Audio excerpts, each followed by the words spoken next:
बिस्मिल्लाहिर्रहमानिर्रहीम, अस्सलाम वालेकुम। मैं इब्रार अहमद एडवोकेट उम्मीद करता हूं कि आप सब खैरियत से होंगे। पिम्स हॉस्पिटल की नर्सरी में इंतहाई अफसोसनाक वाक़या पेश आया कि आग लगने की वजह से 14 नौमौलूद बच्चे ज़िंदगी की बाजी हार गए। ये वाक़या किस तरह से पेश आया, ज़िम्मेदारान कौन हैं, तफसील के साथ इस टॉपिक पे बात करेंगे। लेकिन व्लॉग का आगाज़ करने से पहले मैं आपको ये बता देना चाहता हूँ कि बेशक ये वाक़या बहुत बड़ा वाक़या है। 14 बच्चों की झुलस कर मौत हो जाना ये कोई छोटी बात नहीं है। लेकिन अफसोस के साथ ये कहना पड़ रहा है कि पिम्स हॉस्पिटल की नर्सरी में जो बच्चे झुलस कर मर गए वो गरीब तरीन माँ बाप के बच्चे थे। 2-4 दिन इस टॉपिक को डिस्कस किया जाएगा और अल्टीमेटली ये सारे के सारा वकूआ ही दफन हो जाएगा। आपको पता भी नहीं चलेगा कि ये वकूआ हुआ क्यों था, किस तरह से हुआ, जिम्मेदारान कौन है, उनके खिलाफ कोई कार्रवाई हुई कि नहीं हुई।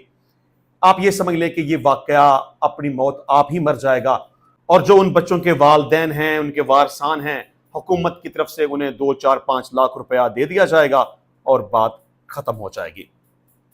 अच्छा, यहाँ ये बात करना भी इंपॉर्टेंट है कि इतने बड़े हादसे में अगर किसी बड़े आदमी का कोई बच्चा होता, किसी वजीर का, मशीर का, किसी वजीर आला का, किसी मिनिस्टर का, किसी वजीर आजम का, तो फिर देखते कि क्या सूरत हाल बनती है। ये गरीब के बच्चे थे, मर गए, 2-4 दिन के बाद किसी ने इस टॉपिक को डिस्कस भी नहीं करना। चलें, खैर, तमाम तर क्या सूरत हाल बनी, क्यों आग लगी, इस पर बात करेंगे। अच्छा, अभी तक तो ये कंफर्म नहीं है कि आग लगने की असल वजह क्या है। हादसा हो गया, वाकया हो गया, बच्चों की मौत हो गई, वालिदैन परेशान हैं, रो पीट रहे हैं और इंतजामिया को जिम्मेदार करार दे रहे हैं। और कुछ वालिदैन का ये भी कहना है कि जो सूरत हाल है वो बिल्कुल नॉर्मल नहीं है और ये सब कुछ दानिस्ता तौर पर करवाया गया है। लेकिन चलें, मैं ये नहीं कहता कि ये सब कुछ दानिस्ता तौर पर करवाया गया है, मैं ये नहीं कहता कि जानबूझकर आग लगाई गई है, मैं ये नहीं कहता कि बच्चों को जानबूझकर मारा गया है। लेकिन शकूक व शुबहात बहुत सारे हैं, सवालात बहुत सारे जन्म लेते हैं। आज के टॉपिक में हमने यही डिस्कस करना है कि कौन से सवालात जन्म लेते हैं जिनकी बुनियाद पे शक किया जा सकता है कि इतना बड़ा वाकया हुआ तो क्यों हुआ। सबसे पहले तो मैं बात करूंगा वजीर सेहत मुस्तफा कमाल साहब की। उन्होंने कहा कि एसी कंप्रेसर में ब्लास्ट हुआ और नर्सरी में मौजूद ऑक्सीजन सिलेंडर ने यकदम आग पकड़ ली, जिसके बायस 14 बच्चे शहीद हुए। अच्छा जी, वजीर सेहत मुस्तफा कमाल साहब ने जितनी अहमकाना और जहलाना बात की है, मेरा ख्याल है कि इन्हें खुद से ही रिजाइन कर देना चाहिए। या मैं तो ये कहता हूं कि इतने बड़े वाक़े के बाद इंक्वायरी का आगाज ही इस बंदे से करना चाहिए कि भाई तुम्हें बात करते हुए थोड़ा सा सोच समझ के बात करनी चाहिए कि तुम क्या बात कर रहे हो। तुम जो कहते हो जी एसी के कंप्रेसर में ब्लास्ट हो गया, भाई एसी के कंप्रेसर में ब्लास्ट कैसे हो सकता है? और दूसरी बात यह है कि एसी का कंप्रेसर कमरे के अंदर नहीं होता, वो कमरे के बाहर होता है। यानी कंप्रेसर इनडोर में नहीं होता, कंप्रेसर आउटर में होता है। अगर ब्लास्ट हुआ तो वो कमरे के बाहर हुआ। कमरे के बाहर होने वाले ब्लास्ट का कमरे के अंदर क्या ताल्लुक वास्ता बनता है? कोई नहीं। और दूसरी बात यह है कि कंप्रेसर आमतौर पर ब्लास्ट नहीं करते, उनकी गैस की लीकेज हो जाती है। लेकिन चले, मैं कहता हूं जी ब्लास्ट हो गया, लीकेज हो गई, कुछ भी हो गया, गैस अंदर आ गई, अंदर ही ब्लास्ट हो गया, आप ये समझ लें। तो इस सारी सूरत हाल का ऑक्सीजन सिलेंडर के साथ क्या वास्ता है? क्या ऑक्सीजन सिलेंडर आग को पकड़ सकता है? नहीं। इसलिए ये जो वजीर सेहत मुस्तफा कमाल साहब बात कर रहे हैं ना, वो बिल्कुल बेवकूफी पर मबनी बात कर रहे हैं।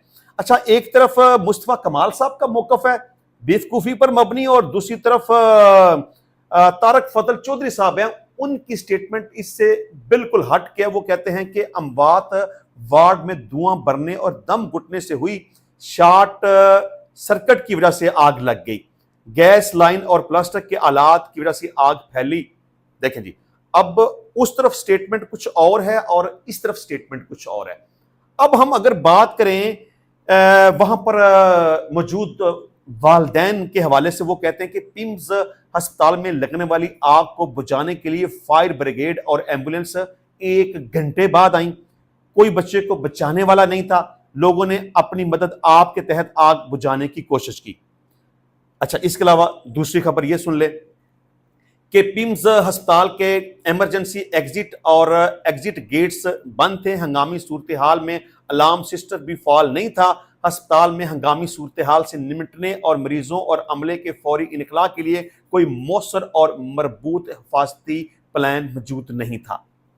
چلیں، یہاں 2-3 باتیں اور بڑی امپورٹنٹ ہے کہ بچوں کی نرسری کے اندر کسی ڈاکٹر کا موجود نہ ہونا، کسی نرس کا موجود نہ ہونا، کسی عملے کے بندے کا موجود نہ ہونا بھی ایک بہت بڑا سوالیہ نشان ہے کہ اتنا بڑا واقعہ ہو گیا، 14 بچے جلس کر مر گئے، لیکن ہسپتال کے عملے یا ڈاکٹر یا نرس کسی بھی بندے کو ایک خروش تک نہیں آئی. تو کیوں نہیں آئی؟ اور نرسری کے اندر ڈاکٹر یا کوئی سٹاف موجود نہیں تھا تو کیوں نہیں تھا؟ اب دوسرا سوال یہ پیدا ہوتا ہے کہ نرسری کے دروازے کو تالا لگایا گیا تھا، تو تالا کیوں لگایا گیا تھا؟ کیا آپ کو کوئی خطرہ تھا کہ وہ نرسری میں موجود بچے وہاں سے نکل کر کہیں بھاگ جائیں گے؟ نرسری کے دروازے کو تالا لگانا، سٹاف کے کسی بندے کا وہاں پہ موجود نہ ہونا، ہنگامی اخراج کا کوئی معقول بندوبست نہ ہونا، ایمبولینس کا بر وقت وہاں پر نہ پہنچنا، فائر بریگیڈ کے عملے کا وہاں پر نہ پہنچنا، آگ کیوں لگی، کس طرح سے لگی، اس کے بارے میں صحیح معلومات کا نہ ہونا، یہ باتیں شکوک و شبہات پیدا کرتی ہیں. میں سمجھتا ہوں کہ اتنے بڑے واقعے کو حکومت کو سیریس لینا چاہیے، اس کی پراپر طریقے سے انویسٹیگیشن اور انکوائری کرنی چاہیے، اور اس واقعے کے پیچھے جو بھی ذمہ داران ہیں، جہاں پر بھی غفلت اور لاپرواہی پائی گئی ہے، ان کے خلاف قانون کے مطابق سخت ایکشن لینا چاہیے اور ان کو قرار واقعی سزا ملنی چاہیے. انشاءاللہ ملتے ہیں نیکسٹ ٹائم نئے ویڈیو میں نئے ٹاپک کے ساتھ. تب تک کے لیے اجازت دیجیے. اللہ حافظ.